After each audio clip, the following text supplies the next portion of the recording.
Hi and welcome. My name is Rachel and I'm one of our business development executives at GetResponse. I've been working in sales for 10 years with experience in both B2B and B2C sales. Throughout the next few topics, I'll be discussing how to work with sales and marketing teams to ensure that all roads lead to revenue. So, what are we covering in this topic? Both sales and marketing teams work very hard to generate leads that they hope will turn into customers. So, what is the distinction between marketing leads and sales leads? And how can we ensure that there's no overlap in content, strategy, and conversion?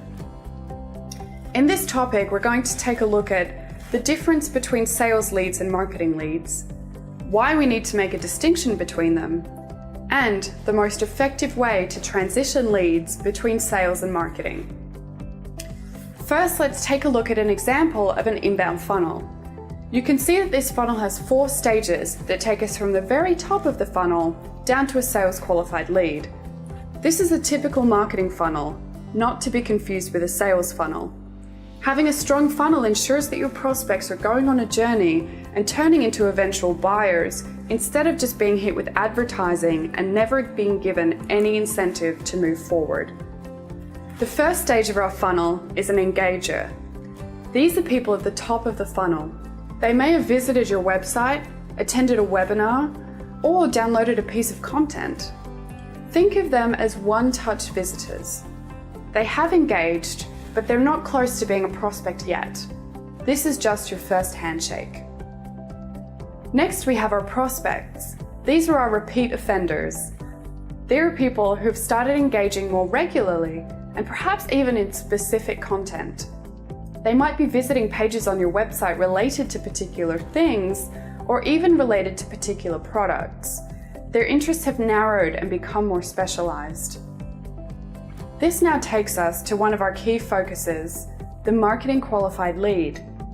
So what is a marketing qualified lead?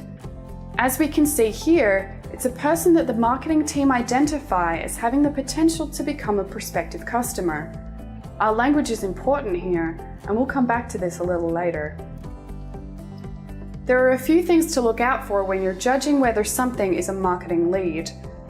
First, your website activity. Has the person visited certain specific URLs on your site related to your product? Did they visit a pricing page? Did they fill in a form or request for more information? Secondly, social media activity. Perhaps the person has actively expressed interest in your product or even expressed having a problem that your product could solve. Keep an eye on Facebook, Twitter, Reddit, and LinkedIn. Third, demographics.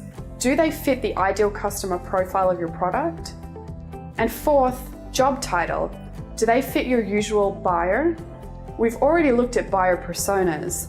Are they on it? What are we really looking for when it comes to a marketing qualified lead? Think about what stage they're at in your inbound funnel. Are they actively trying to move things forward? Have they proactively made contact? Here is an example of a really evident marketing qualified lead. This person has expressed a need for a product and their job title suggests that they fit the usual customer profile for our product. So why isn't this person a sales qualified lead? Let's take a look. A sales qualified lead is a person that has been vetted by the sales team and determined to be a prospective customer.